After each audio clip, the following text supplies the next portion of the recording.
आज और एक नंबर ट्राई करते हैं, नया नंबर। लेकिन कल का या लास्ट वीडियो का आप अगर नंबर सही से कर चुके हैं तो आज का नंबर आपके लिए बहुत ही इजी होगा। लास्ट क्लास का नंबर था रिवर्स द नंबर।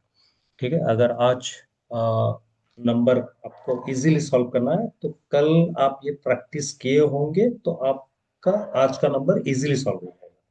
ठीक है, तो पहले क्वेश्चन लिखते हैं। Write a program to accept a number from the user and check whether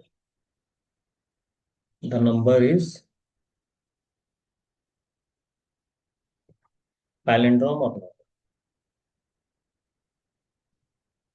ठीक है, पैलिंड्रोम और नॉट। तो पैलिंड्रोम नंबर होता क्या है? कोई भी नंबर को आपको क्या करना है, पहले रिवर्स करना है।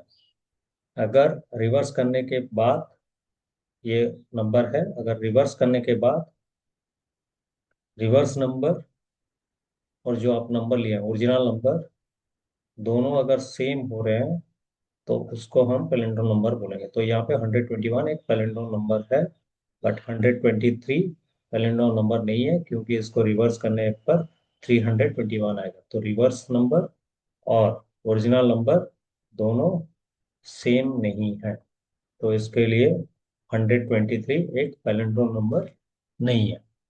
तो एक्सपेक्टेड आउटपुट लिखते हैं। तो यहाँ पे दो केसेस आएंगे एक्सपेक्टेड आउटपुट में। एक्सपेक्टेड आउटपुट, तो case one, enter a number. तो मैं इनपुट कर रहा हूँ 121, तो आएगा क्या? The number is palindrome. ठीक है, और केस टू क्या है? Case two, enter a number. Suppose मैं 123 इनपुट किया, तो यहाँ पे आएगा the number is not palindrome. ठीक है, तो होप आप ये नंबर कर सकते हैं। तो वीडियो पॉज कर लीजिए और फिर ट्राई कीजिए। तो मैं एज्यूम कर रहा हूँ कि आप नंबर को ट्राई कर चुके हैं और सही भी कर चुके होंगे। लेकिन अगर आप टेस्ट किए होंगे तो थोड़ा वेट कर लीजिए, मैं जहां तक पहुंचूं आपका आंसर सेम होने तक। ठीक है, तो मैं लिख रहा हूँ हैश इंक्लूड stdio.h और void में। ठीक है, तो यहाँ पे हमें वेरिएबल चाहिए था int n comma d comma r equal to 0। Reverse के लिए एक मैसेज चाहिए, printf enter a number. ठीक, फिर एक स्कैनफ चाहिए, scanf percentage d ampersand of n. और लूप चाहिए, लूप में हमें रिवर्स निकालना है, n is not equal to 0, curly bracket.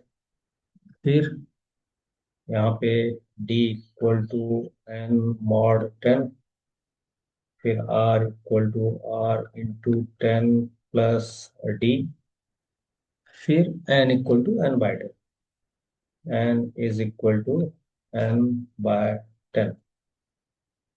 ठीक है, होप यहाँ तक तो आपको समझ में आ गया। तो अभी जस्ट कंपैरिजन करना है। कंपैरिजन करने के लिए रिवर्स चाहिए। रिवर्स क्या है? आर। ओरिजिनल नंबर क्या है? एन। तो अगर ये दोनों सेम हुए तो हमें लिखना है प्रिंट है द नंबर इज पैलिंड्रोम। ठीक है, एल्स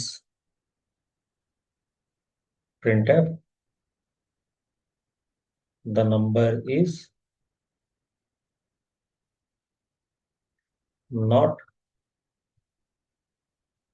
पैरेंट। ठीक है। तो यहाँ तक तो आपको समझ में आ चुका है मुझे लग रहा है। और आप, मैं एज्यूम कर रहा हूँ कि इसी तरह नंबर को किए होंगे। ठीक है। अगर आप इस तरह नंबर किए हैं तो आपके सोच को क्रेडिट देना चाहिए, बिकॉज आप सही सोच रहे हैं। लेकिन अगर आप रन किए होंगे इस प्रोग्राम को तो आपको आंसर हमेशा नॉट ए पैलिंड्रोम ही मिलता होगा। ठीक है। और इसीलिए ये प्रोग्राम गलत है। तो पहले रन करते हैं फिर सोचते हैं क्यों गलत है। ठीक ना। तो पहले रन करते हैं।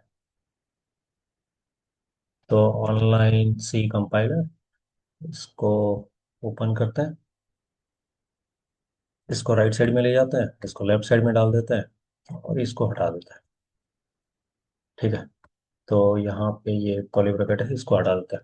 Hash include stdio dot h void main curly bracket int n comma d comma r equal to 0, printf enter a number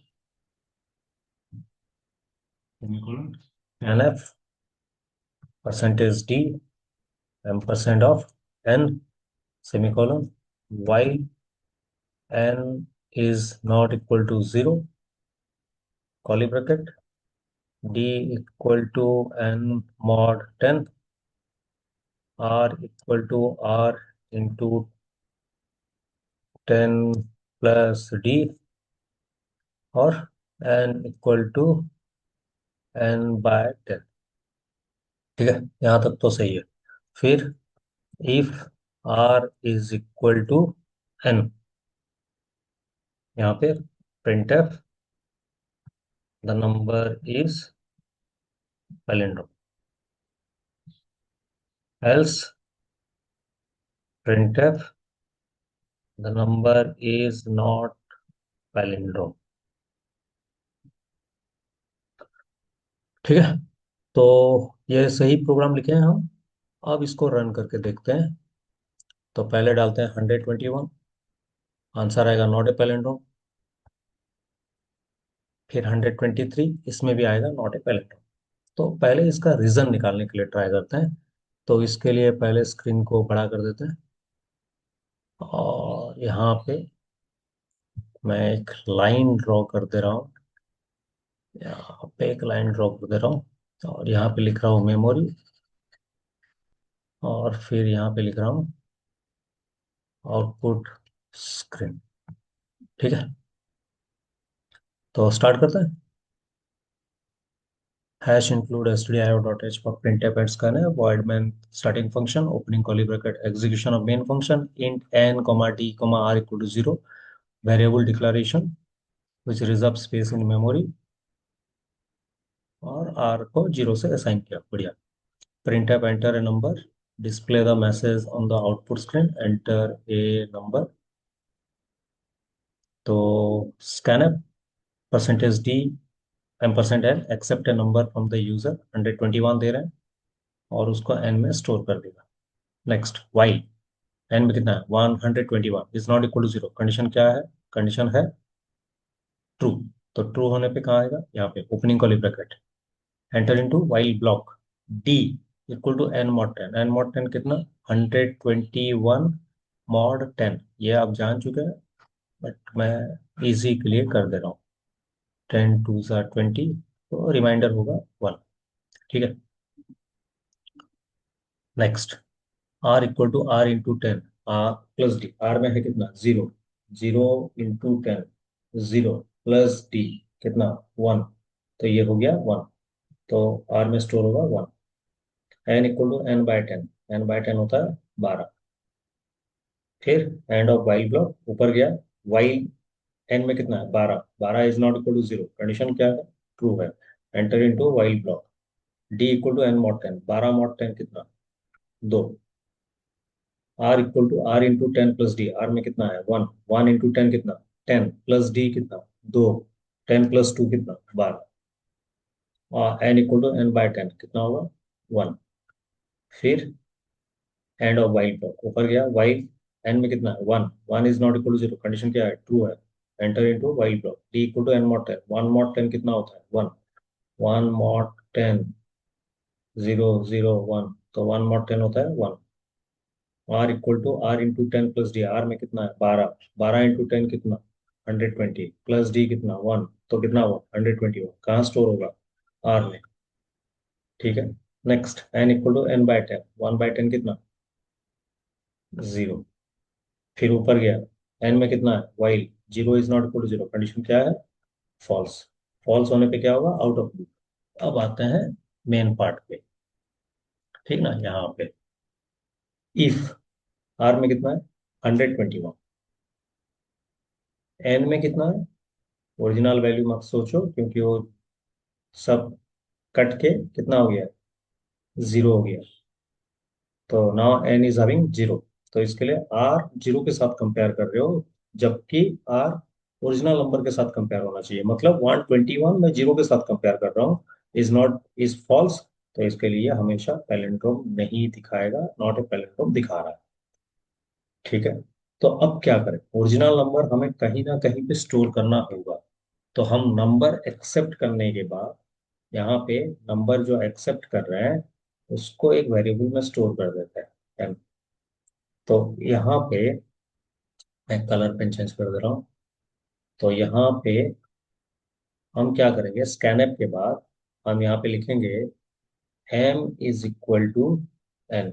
तो m का वैल्यू n में स्टोर करेंगे, और r कंपेयर होगा किसके साथ, m के साथ। r कंपेयर होगा m के साथ, तो ये दिखाएगा द नंबर इज साइलेंट। ठीक है। तो यहाँ पे इसीलिए रीजन दिखा रहा था क्या, the number is not palindrome. ठीक है। तो मैं यहाँ पे और एक बार मेमोरी आउटपुट करके दिखा रहा हूँ, मेमोरी, और नीचे मैं स्क्रीन को कर दे रहा हूँ आउटपुट स्क्रीन, आउटपुट स्क्रीन। ठीक है। तो आते हैं ऊपर से, hash include stdio dot h for printf and scanner, void main starting function, opening curly bracket execution of main function, int n comma d comma r equal to 0, variable declaration comma m, variable declaration which reserves space in memory। तो n हुआ, क्या हुआ d हुआ, फिर क्या हुआ r, फिर हुआ r इक्वल टू 0, और फिर m। ठीक है, ये लाइन हो गया। तो अब चलते हैं ऊपर, यहाँ पे printf एंटर ए नंबर, ये मैसेज दिखाएगा enter a number, enter a number. तो नेक्स्ट लाइन आएगा scanf percentage d ampersand n, accept a number from the user and store it in n 121। अब ये लाइन काम करेगा, देखिए m इक्वल टू n, तो n में जो वैल्यू है वो m में स्टोर हो जाएगा 121। ठीक है। फिर आया while 121 is not equal to 0, condition true. और तो नीचे आया curly bracket d equal to n mod 10, d हो गया 1, आर इंटू 10 प्लस डी, तो ये हो गया 1, और n equal to n by 10, तो ये हो गया 12। एंड ऑफ वाइल ब्लॉक, ऊपर गया while 12 is not equal to 0, condition true. Enter into while block, d equal to n mod 10, d 1 गया 2, जो कि मैं ऑलरेडी कर चुका हूँ आर में, क्योंकि एन में 12 है। R equal to r into 10 plus d, 1 into 10 plus d होगा 12, n equal to n by 10 होगा 1। एंड ऑफ वाइल ब्लॉक, ऊपर गया while 1 is not equal to 0, condition true है। नीचे आया enter into while block, d equal to n mod 10, 1 mod 10 होता है 1,